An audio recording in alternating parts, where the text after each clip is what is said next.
Reciprocating പമ്പിലുള്ള air vessel എന്ന് പറഞ്ഞൊരു setup ഉണ്ട്. അതിനെക്കുറിച്ച് പഠിക്കാം. എയർ വെസൽ എന്താണ്? എയർ വെസൽ എന്ന് വെച്ചാൽ ഒരു ക്ലോസ്ഡ് ചേമ്പറാണ്. ആ ചേമ്പറിൻ്റെ ടോപ്പ് പോർഷനിൽ എയർ ആയിരിക്കും, ബോട്ടം പോർഷനിൽ വാട്ടർ ആയിരിക്കും. അപ്പോൾ അതിൻ്റെ ഉദ്ദേശം എന്ന് വെച്ചാൽ ഇവിടെ എയർ ഇവിടെ വാട്ടർ ഉണ്ടാവും. ഇതിൻ്റെ താഴെ ഒരു ഓപ്പണിംഗ് ഉണ്ടാവും. ആ ഓപ്പണിംഗ് കൂടെ വാട്ടർ പുറത്തേക്ക് വരും. അതേപോലെ അതിൽ കൂടെ തന്നെ ഉള്ളിലേക്ക് പോവുകയും ചെയ്യും. ഇങ്ങനെ അങ്ങോട്ടും ഇങ്ങോട്ടും മൂവ് ചെയ്യും. അപ്പോൾ അതാണ് എയർ വെസൽ. അതിൻ്റെ കൺസ്ട്രക്ഷൻ അതാണ്. കംപ്രസ്ഡ് എയർ ആയിരിക്കും. ഇങ്ങനെയാണ് എയർ വെസൽ ഫിറ്റ് ചെയ്യണത്. എയർ വെസൽ ഒരു റെസിപ്രോക്കേറ്റിംഗ് പമ്പിൽ ഫിറ്റ് ചെയ്യേണ്ടത് ഇങ്ങനെയാണ്. ഇത് അറിയാനുള്ള സക്ഷൻ പൈപ്പ്, ഇത് ഡെലിവറി പൈപ്പ്, ഇതാണ് ഡെലിവറി പൈപ്പ്, ഈ സക്ഷൻ പൈപ്പ്. അപ്പോൾ സക്ഷൻ പൈപ്പിൽ ആണെങ്കിലും ഡെലിവറി പൈപ്പിലാണെങ്കിലും എയർ വെസൽ ഫിറ്റ് ചെയ്യാൻ നേരത്തെ ശ്രദ്ധിക്കേണ്ട കാര്യം എന്ന് വെച്ചാൽ എയർ വെസൽ എപ്പോഴും സിലിണ്ടറിൻ്റെ ഏറ്റവും അടുത്തായിട്ട് ലൊക്കേറ്റ് ചെയ്യണം. വെച്ചാൽ ഇതാണ് സിലിണ്ടറിൻ്റെ സെൻട്രൽ ലൈൻ. ഇതാണ് എയർ വെസലിൻ്റെ ലൊക്കേഷൻ. ഈ രണ്ടും തമ്മിലുള്ള ഡിസ്റ്റൻസ്,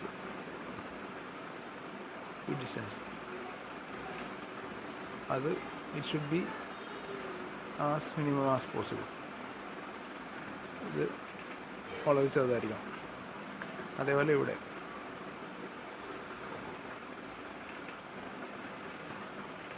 ഈ ഡിസ്റ്റൻസ് എന്നുള്ളത് മിനിമം ആയിരിക്കണം. അതാണ് ഫസ്റ്റ് പോയിന്റ്. അപ്പോൾ ഈ എയർ വെസൽ നമ്മൾ ഇൻസ്റ്റാൾ ചെയ്തതിൻ്റെ ആ ഒരു ഡിസ്റ്റൻസ് ഡെലിവറി പൈപ്പിൽ സിലിണ്ടർ തുടങ്ങി എയർ വെസൽ ഇൻസ്റ്റാൾ ചെയ്ത ആ ഡിസ്റ്റൻസാണ് എൽ ഡി ഡാഷ് എന്ന് പറയും. അതേപോലെ സക്ഷൻ ലൈനിൽ നമ്മൾ സിലിണ്ടറിൻ്റെ സെൻട്രൽ ലൈൻ തുടങ്ങി എയർ വെസൽ ഇൻസ്റ്റാൾ ചെയ്തതിൻ്റെ ഈ ഡിസ്റ്റൻസ്, അതിനാണ് എൽ എസ് ഡാഷ് എന്ന് പറയും. ഇപ്പോൾ എൽ ഡി ഡാഷ് എന്ന് വെച്ചാൽ ഡെലിവറിയിലുള്ള സക്ഷൻ പൈപ്പിൻ്റെ ലെങ്ത്ത് എയർ വെസൽ ഫിറ്റ് ചെയ്തേക്കുന്നത്. എൽ എസ് ഡാഷ് എന്ന് വെച്ചാൽ സക്ഷൻ ലൈനിലുള്ള എയർ വെസൽ ഫിറ്റ് ചെയ്തേക്കണ ലെങ്ത്ത്. എൽ ഡി എന്ന് വെച്ചാൽ ബിയോണ്ട് എയർ വെസൽ ഡെലിവറി ലൈൻ്റെ ലെങ്ത്ത്, എയർ വെസലിന് ശേഷമുള്ള ലെങ്ത്ത്. എൽ എസ് എന്ന് വെച്ചാൽ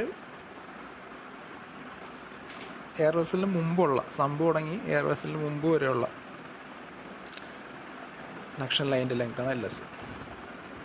അപ്പോൾ ഈ എൽ ഡി ഡാഷും എൽ എസ് ഡാഷും ഏറ്റവും ചെറുതായിരിക്കണം. അതാണ് ഒരു കാര്യം ശ്രദ്ധിക്കേണ്ടത്.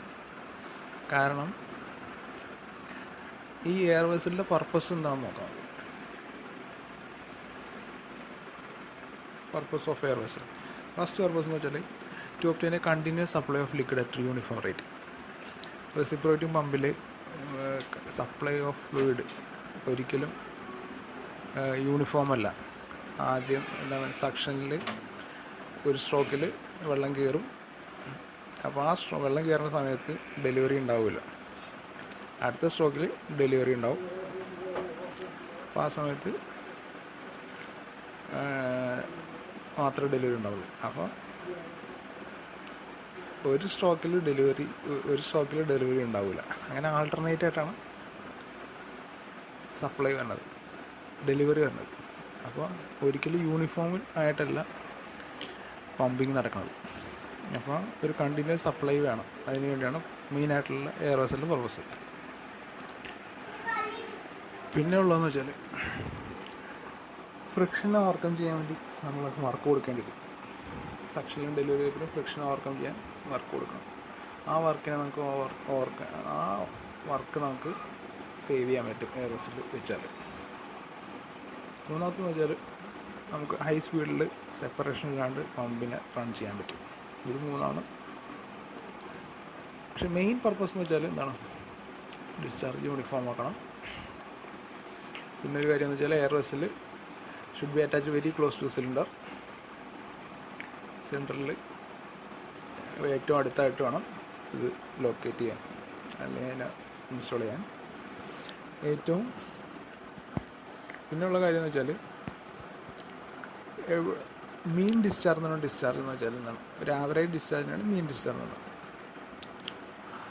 ഈ സിലിണ്ടറിൽ ഉള്ള മോഷൻ, റെസിപ്രോക്കേറ്റിംഗ് മോഷൻ്റെ പ്രത്യേകത കാരണം ഒരിക്കലും ഡിസ്ചാർജ് മീനാവില്ല. കാരണം സ്റ്റാർട്ടിങ് ഓഫ് സക്ഷൻ സ്ട്രോക്കിൽ ആക്സിലേഷൻ ഉണ്ടാവും, എൻഡിൽ ഡിസിലേഷൻ ഉണ്ടാവും. അങ്ങനെ ഡിസിലേഷൻ ആക്സിലേഷൻ ഉള്ള കാരണം സ്റ്റാർട്ടിങ്ങിൽ ഡിസ്ചാർജ് കൂടും, എൻഡിൽ ഡിസ്ചാർജ് കുറയും. അങ്ങനെ വേരിയേഷൻ ഉണ്ടാവും. അപ്പോൾ ചിലപ്പോൾ മീൻ ഡിസ്ചാർജിൽ കുറവ് ഡിസ്ചാർജ് വരാം.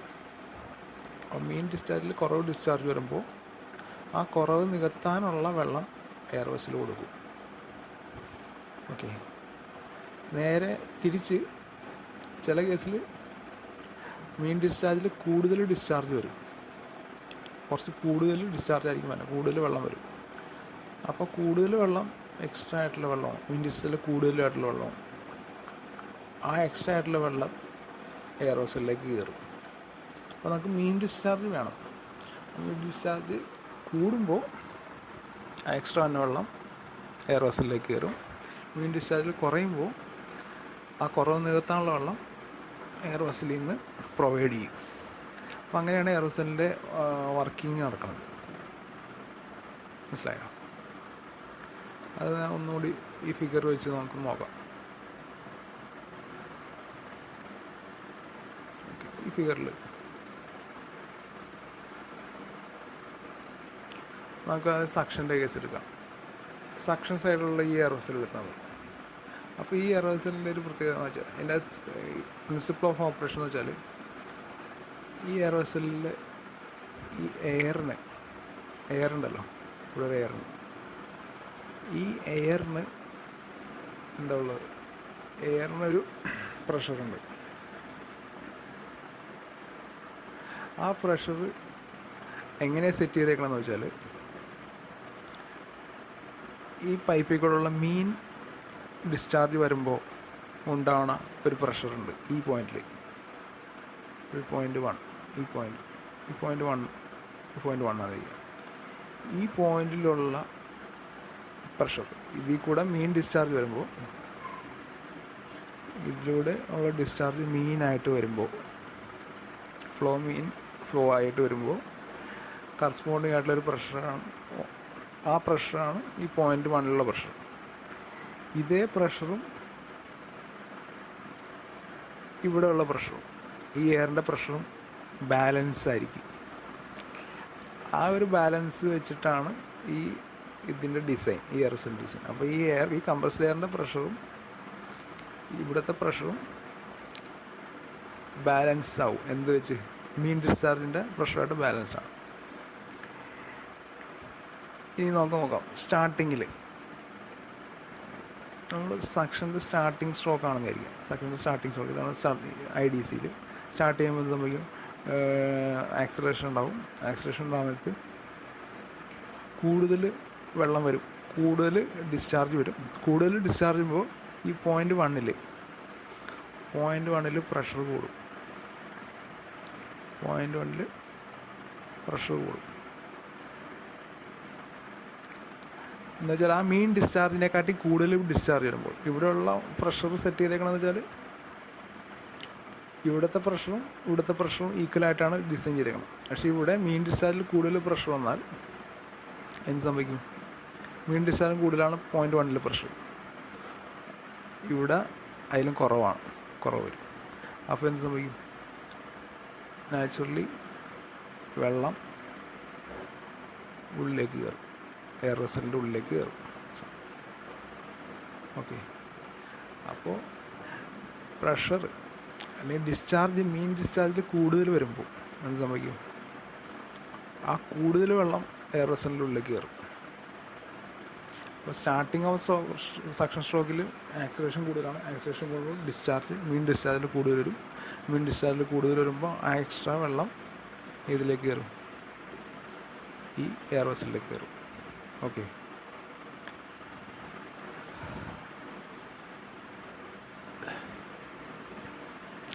നേരെ തിരിച്ച് ഇനി എൻഡ് സ്ട്രോക്കാണെന്ന് വിചാരിക്കാം. എൻഡ് സ്ട്രോക്ക് നമ്മൾ എൻഡിൽ വന്നു. എൻഡിൽ എന്ന് പറഞ്ഞാൽ അവസാനം, സക്ഷൻ സ്ട്രോക്കിൻ്റെ അവസാനം എന്ന് പറയുമ്പോൾ ഡിസിലറേഷനാണ്. അപ്പോൾ ഡിസിലറേഷൻ ആകുമ്പോൾ എന്ത് സംഭവിക്കുക? നേരത്തെ പോലെ 0.12 ഇടാം. ഇത് 0.1. ഓക്കെ,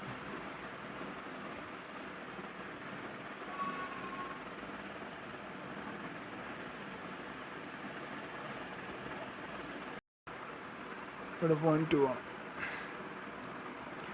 അപ്പോൾ സക്ഷൻ്റെ എൻഡിൽ, സക്ഷൻ സ്ട്രോക്കിൻ്റെ അവസാനം വരുമ്പോൾ ചിലപ്പോൾ ഡിസിലറേഷൻ ഉണ്ടാവും. ഇവിടെ എത്തുമ്പോൾ ഡിസിലറേഷൻ ഉണ്ടാവും. ഡിസിലറേഷൻ ഉണ്ടാകുന്നതിന് മീൻ ഡിസ്ചാർജിലും കുറവ് ഡിസ്ചാർജ് വരും. ഇവിടെ മീൻ ഡിസ്ചാർജിൽ കുറവ് ഡിസ്ചാർജ് വരും.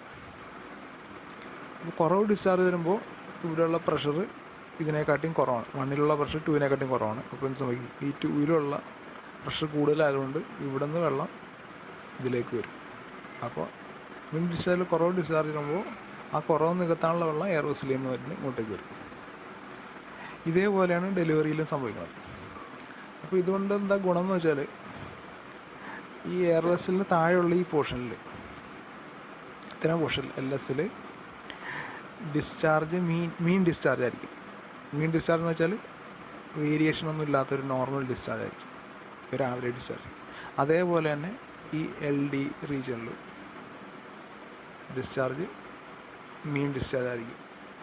മീൻ ഡിസ്ചാർജ് എന്ന് വെച്ചാൽ ഒരു നോർമൽ ഡിസ്ചാർജ് ആയിരിക്കും, വേരിയേഷൻ കുറഞ്ഞ ഡിസ്ചാർജ് ആയിരിക്കും. പക്ഷേ ഈ റീജിയനിൽ LD ഡാഷിലും LS ഡാഷിലും ഡിസ്ചാർജ് കൂടുതലായിരിക്കും. അപ്പോൾ ഈ റീജിയൻ പരമാവധി കുറയ്ക്കാൻ വേണ്ടിയാണ് എയർ വെസൽ ഏറ്റവും അടുത്ത്, സിലിണ്ടറിൻ്റെ ഏറ്റവും അടുത്ത് കൊണ്ടുവരണമെന്ന് പറയണം. ഇതാണ് എയർ വെസലിൻ്റെ വർക്കിംഗ്.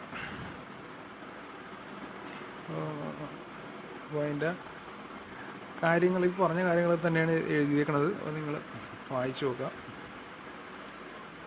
ഓക്കെ, നമുക്ക് അതിൻ്റെ കുറച്ച് കാര്യം, അതിൻ്റെ പ്രഷർ ഹെഡ് കണ്ടുപിടിക്കണം. അപ്പോൾ അതിൻ്റെ ഇക്വേഷൻ അതിന് വേണ്ടിയുള്ള A എന്ന് വെച്ചാൽ ക്രോസ് സെക്ഷണൽ ഏരിയ ഓഫ് സിലിണ്ടറാണ്, ക്യാപിറ്റൽ A. സ്മോൾ എന്ന് വെച്ചാൽ cross sectional area of suction of delivery pipe.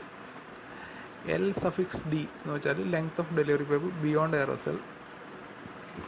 L(D) dash length of delivery pipe between cylinder and air vessel. L(S) dash length of suction pipe between cylinder and air vessel. L(X) length of suction pipe below air vessel. HAD pressure due to acceleration in the delivery pipe. HAS pressure due to acceleration in the suction pipe. HFD loss of head due to friction in delivery pipe beyond the air vessel. HFD dash loss of head due to friction in delivery pipe between cylinder and air vessel. HFS loss of head due to friction in suction pipe below the air vessel. And HSF dash loss of head due to friction in suction pipe between cylinder and air vessel. നമുക്ക് അറിയാം, ഈ ആക്സിലറേഷൻ്റെ effect ഈ രണ്ട് സ്ഥലത്ത് മാത്രമേ ഉള്ളൂ. ഏതിലൊക്കെ? LD ഡാഷിലും LS ഡാഷിലും മാത്രമേ ആക്സിലറേഷൻ്റെ effect ഉള്ളൂ. ബാക്കി LDയിലും LSലും എന്നുവെച്ചാൽ beyond air vessel and up to air vessel mean വെലോസിറ്റിയാണ്. അപ്പോൾ അവിടെ ആക്സിലറേഷൻ ഇല്ല. ഓക്കെ, അപ്പോൾ നമുക്ക് അതിൻ്റെ ഇക്വേഷൻ നോക്കാം. നമുക്കറിയാം ഏരിയ ലെങ്ത് ഡിസ്ചാർജിൻ്റെ ഇക്വേഷൻ LAN/60 ആണ്. അപ്പോൾ മീൻ വെലോസിറ്റി എന്ന് വെച്ചാൽ ഡിസ്ചാർജ് ബൈ ഏരിയ ആണ്. അപ്പോൾ Q/A കിട്ടും. Q LAN/60 divide by small a ആണ്. ഒമേഗ എന്ന് പറഞ്ഞാൽ 2πN/60 ആണ്. അതൊക്കെ സബ്സ്റ്റിറ്റ്യൂട്ട് ചെയ്യുമ്പോൾ നമുക്ക് mean velocity equation capital A by small a into ωr/π കിട്ടും. അപ്പോൾ ഇതാണ് മീൻ വെലോസിറ്റി. ഈ മീൻ വെലോസിറ്റിയാണ് എവിടെ? LDയിലും LSലുള്ളത്, എന്ന് വെച്ചാൽ എയർ വെസലിനപ്പുറത്തുള്ള റീജിയനിലുള്ളത്. ഇനി LSലും LDയിലുമുള്ള വെലോസിറ്റി എന്ന് വെച്ചാൽ മീൻ വെലോസിറ്റി അല്ല. അതിൻ്റെ ഇക്വേഷനാണ് നമ്മൾ നേരത്തെ പഠിച്ചാണ്. Small v = capital A by small a ωr sin θ. അപ്പോൾ ഈ രണ്ട് വെലോസിറ്റിയുടെ വ്യത്യാസം വെച്ചാൽ ഇതിലിവിടെ തീറ്റയുടെ ഫംഗ്ഷൻ അല്ല, ഇവിടെ തീറ്റയുടെ ഫംഗ്ഷൻ അല്ല, ഇവിടെ തീറ്റയുടെ ഫംഗ്ഷനാണ്. ഇവിടെ തീറ്റയുണ്ട്. അപ്പോൾ ഇവിടെ വെലോസിറ്റി വേരി ചെയ്യുന്നില്ല, മീൻ വെലോസിറ്റിയാണ്. ഇതാണ് നമുക്ക് വേണ്ടത്, മീൻ വെലോസിറ്റി. ഡെലിവറി സ്ട്രോക്കിലുള്ള പ്രഷർ ഹെഡ് കണ്ടുപിടിക്കാൻ വേണ്ടി നമുക്കറിയാം ആക്സിലറേഷൻ ഹെഡിൻ്റെ ഇക്വേഷൻ എന്ന് വെച്ചാൽ ഡെലിവറി സൈഡിൽ HAD = LD'/G into A/d ω² cos θ. Loss of head due to friction എന്ന് പറയുമ്പോൾ 4FLD V²/2GD ആണ്. അതിൽ വിക്ക് വരം A/d ω sin θ കൊടുക്കണം. അല്ല വിക്ക് വരെ ഇത് കൊടുക്കുമ്പോൾ അത് കിട്ടും A/ω² കിട്ടും. പിന്നെ ബിയോണ്ട് എയർ വെസൽ HFD എന്ന് വെച്ചാൽ 4FLD VD² എന്ന് പറയും. മീൻ വെലോസിറ്റി കൊടുക്കും. ഓക്കെ, മീൻ വെലോസിറ്റി കൊടുക്കുമ്പോൾ ഇതാണ് ഇക്വേഷൻ. അപ്പോൾ ഈ ഇക്വേഷനിൽ തീറ്റ ഇല്ല, ഈ ഇക്വേഷനിൽ തീറ്റയുണ്ട്. അതാണ് വ്യത്യാസം. സ്ട്രോക്കിൻ്റെ സ്റ്റാർട്ടിങ്ങിൽ, ഡെലിവറി സ്ട്രോക്കിൻ്റെ സ്റ്റാർട്ടിങ്ങിൽ തീറ്റ 0 ആണ്, സൈൻ തീറ്റ 0 ആണ്, അത് കോസ് തീറ്റ 1 ആണ്. അപ്പോൾ നമുക്ക് ഏതൊക്കെ ഉള്ളത്? HD ഉണ്ട്, ആക്സിലറേഷൻ ഹെഡ് ഉണ്ട്, HAD ഉണ്ട്, സക്ഷൻ ഹെഡ് ഉണ്ട്, ആക്സിലറേഷൻ ഹെഡ് ഉണ്ട്, friction head in air vessel region ഉണ്ട്, friction head in beyond air vessel ഉണ്ട്, velocity head at outlet of delivery ഉണ്ട്. ഇതിൽ HFD' ആണ് എന്തിൻ്റെ ഫംഗ്ഷനാണ്? HFD' കോസ് HFD ഫ്രിക്ഷൻ സൈനിൻ്റെ ഫംഗ്ഷനാണ്. അപ്പോൾ സൈൻ തീറ്റ 0 ആകുമ്പോൾ ഇത് 0 ആവും. ബാക്കിയെല്ലാം നമുക്ക് സബ്സ്റ്റിറ്റ്യൂട്ട് ചെയ്യുമ്പോൾ നമുക്ക് ഇങ്ങനെ ഒരു ഇക്വേഷൻ കിട്ടും. അപ്പോൾ ഇതിൽ HFD' മാത്രമേ പോയിട്ടുള്ളൂ. സ്ട്രോക്കിൻ്റെ മിഡിലിൽ തീറ്റ 90 ആണ്, സൈൻ തീറ്റ 1 ആണ്, കോസ് തീറ്റ 0 ആണ്. അപ്പോൾ സൈൻ തീറ്റ 1 സൈനിൻ്റെ ഫംഗ്ഷൻ എന്ന് പറയുന്നത് ഏതാണ്? സൈനിൻ്റെ ഫംഗ്ഷൻ HFD' ആണ്. കോസിൻ്റെ ഫംഗ്ഷൻ HAD ആണ്. അപ്പോൾ ഇത് 0 ആവും, ഇത് 0 ആവും. ബാക്കിയെല്ലാം അങ്ങനെ ഇട്ട് എഴുതാം. എൻഡ് ഓഫ് സിലിൽ തീറ്റ 180 ആണ്. അപ്പോൾ സൈൻ തീറ്റ 0 ആണ്, കോസ് തീറ്റ -1 ആണ്. അപ്പോൾ എൻഡ് ഓഫ് ഡെലിവറിയിൽ ഇത് ഇവിടെ മൈനസ് വരും, LD' മൈനസ് വരും. അപ്പോൾ ഈ 3 ഇക്വേഷനിലും ഇത് ആക്സിലറേഷൻ ഹെഡിൻ്റെ ടേമും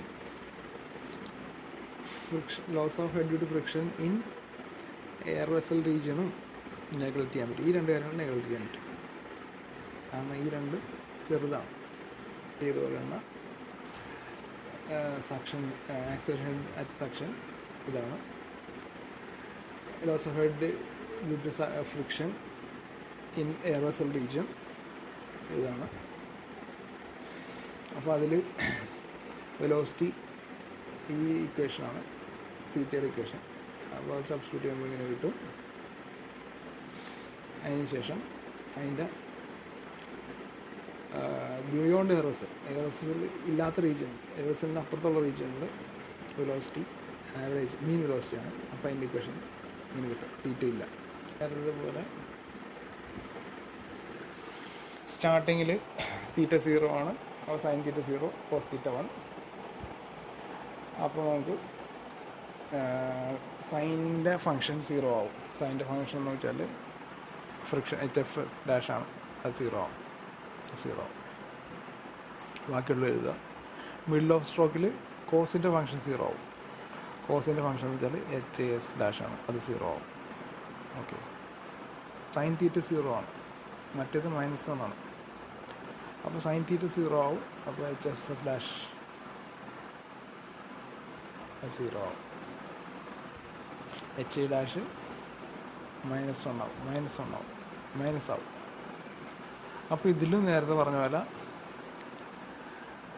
ആക്സിലറേഷൻ ഹെഡിൻ്റെ term friction loss in air vessel റീജിയനും നെഗ്ലക്റ്റ് ചെയ്യാൻ പറ്റും. നേരത്തെ പോലെ തന്നെ ഡെലിവറിയുടെ കേസിലും സക്ഷൻ കേസിലും സെയിമാണ്.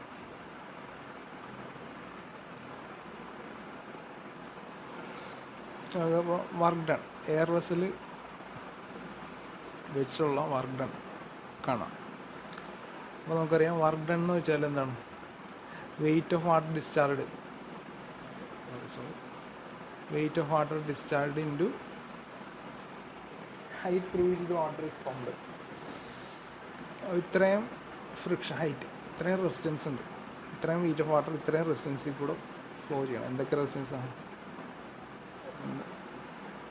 Suction head, delivery head, frictional head at suction pipe, frictional head delivery pipe, velocity head suction pipe, velocity head delivery pipe. പിന്നെ എന്താണ്, frictional head at air vessel region in suction, frictional head at air vessel region in delivery. ഇത്രയും കാര്യമാണ്. അതിൽ weight of the water discharge per second എന്ന് പറഞ്ഞാൽ WL/60, ρG/60 ആണ്.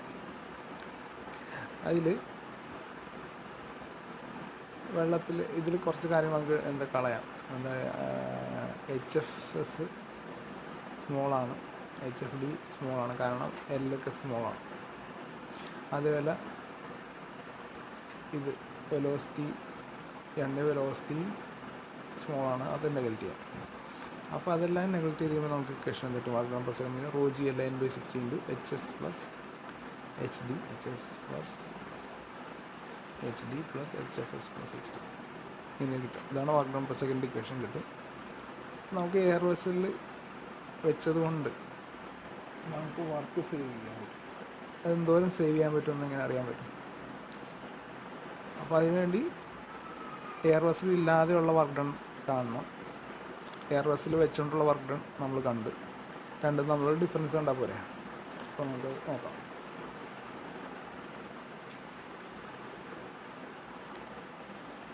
അപ്പോൾ air vessel ഇല്ലാണ്ടുള്ള വർക്ക് ഡൺ, എയർ വെസൽ ഇല്ലാതെ work done എന്ന് പറയുമ്പോൾ velocity of flow, air vessel ഇല്ലെങ്കിൽ വെലോസിറ്റി ഓഫ് ഫ്ലോ എന്താണ്? V ആണ്. മീൻ ഡിസ്ചാർജ് അല്ല, capital small into omega into R sin θ. Frictional head എന്ന് പറയുമ്പോൾ 4FL V²/2GD ആണ്. അപ്പോൾ ഇവിടെ വിക്ക് വരും capital small omega R sin θ² ആണ്. അപ്പോൾ അതിൽ നമുക്കറിയാം variation of FH with θ is പരാബോളിക്കാണ്. അപ്പോൾ ഇൻഡിക്കേറ്റഡ് ഡയഗ്രത്തിൽ ലോസ് ഓഫ് ഹെഡ് കാണിക്കുന്നത് എന്താണ്? പരാബോളയാണ്. അപ്പോൾ ആ പരാബോളയുടെ ഇക്വേഷൻ നമ്മൾ കാൽക്കുലേറ്റ് ചെയ്യണം. നമ്മൾ നേരത്തെ ചെയ്ത പോലെ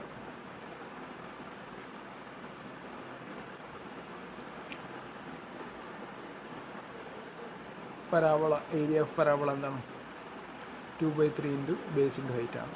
2/3 ഇൻറ്റു ബേസ് എന്ന് വെച്ചാൽ ഇൻഡിക്കേറ്റർ ഡയഗ്രത്തിൻ്റെ ബേസ് എന്ന് വെച്ചാൽ ലെങ്ത് ഓഫ് സ്ട്രോക്ക് ആണ്, ഇൻറ്റു ഹൈറ്റ് എന്ന് വെച്ചാൽ എന്താണ്? ഫ്രിക്ഷണൽ ലോസ് ആണ്. അപ്പോൾ 4FL /2GD into capital small omega R². കാരണം ഹൈറ്റ് ഏറ്റവും കൂടുതൽ മാക്സിമം വന്ന് θ 90 വരുമ്പോഴാണ്. അപ്പോൾ 2/3L 4FL /2GD capital small omega. ഇതാണ് axle work done by the pump against friction. എന്താണ് വ്യത്യാസം? എയർ വെസലിൽ ഉണ്ടാകുമ്പോൾ ആദ്യത്തെ വ്യത്യാസം വെലോസിറ്റിയുള്ള വ്യത്യാസം. കുറച്ച് വെലോസിറ്റി മീൻ വെലോസിറ്റി ആവും. മീൻ വെലോസിറ്റി ആകുമ്പോൾ ഫ്രിക്ഷൻ്റെ ലോസിലും മീൻ വെലോസിറ്റി ഇടും. അപ്പോൾ വർക്ക് ഡൺ എന്ന് വെച്ചാൽ ഏരിയ ഓഫ് റെക്റ്റാങ്കിളാണ്. വർക്ക് ഡൺ എന്ന് വെച്ചാൽ ഏരിയ ഓഫ് റെക്റ്റാങ്കിളാണ്. റെക്റ്റാങ്കിൾ ആവാൻ കാരണം എന്താണ്? അവിടെ തീറ്റയായിട്ട് ഡിപ്പെൻഡൻ്റ് അല്ല. ഫ്രിക്ഷൻ ലോസ് തീറ്റയായിട്ട് ഡിപ്പെൻഡൻ്റ് അല്ല, തീറ്റയായിട്ടല്ല ഡിപ്പെൻഡൻറ്റ്. അപ്പോൾ ഒരു റെക്റ്റാങ്കിളാണ്. മറ്റേത് തീറ്റയായിട്ടുള്ള ഡിപ്പെൻഡൻ്റ് ആയിട്ടുള്ള പരാബോള വരും. ഇവിടെ അങ്ങനെയല്ല. അപ്പോൾ അതുകൊണ്ട് ബേസ് ഇൻറ്റു ഹൈറ്റ് ആണ്. ബേസ് ഇൻറ്റു ഹൈറ്റ് ആണ്. അപ്പോൾ base stroke length into height frictional loss. അപ്പോൾ ഇതായിരിക്കും നമ്മൾ work done against friction in air vessel with air vessel. അപ്പോൾ രണ്ടും തമ്മിലുള്ള വ്യത്യാസം കാണാം നമുക്ക്. വ്യത്യാസം കണ്ടാൽ എന്തോരം വർക്ക് വ്യത്യാസം ഉണ്ടെന്ന് നമുക്ക് അറിയാൻ പറ്റും.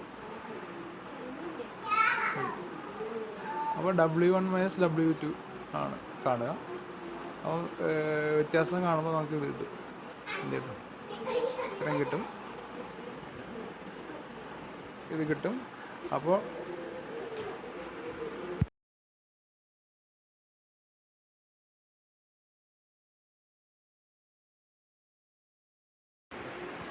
നമുക്കത് നമ്മൾ ചെയ്ത് നോക്കുമ്പോൾ കാൽക്കുലേറ്റ് ചെയ്ത് നോക്കുമ്പോൾ നമുക്ക് 84.8% കിട്ടും. 84.8% work is saved when we use air vessel. Double acting പമ്പിൽ വരുമ്പോൾ ഒരു വ്യത്യാസം ഉണ്ടെന്ന് വെച്ചാൽ നമ്മൾ ഡിസ്ചാർജിൽ 12/60 വരും. അപ്പോൾ അതുകൂടി കണക്ക് കൂട്ടുമ്പോൾ നമ്മൾ ചെയ്ത് നോക്കുമ്പോൾ നമുക്ക് ഡബിൾ ആക്ടിങ്ങിലെ എയർ ബസ്സിൽ 39.2 ആണ്. മറ്റേതിൽ 84% ആണ്, ഇതിൽ 39.2 ആണ്. സിംഗിൾ ആക്ടിങ്ങിൽ 84%, ഡബിൾ ആക്ടിങ്ങിൽ 39.2% കിട്ടും. ഇതാണ് ഓക്കെ.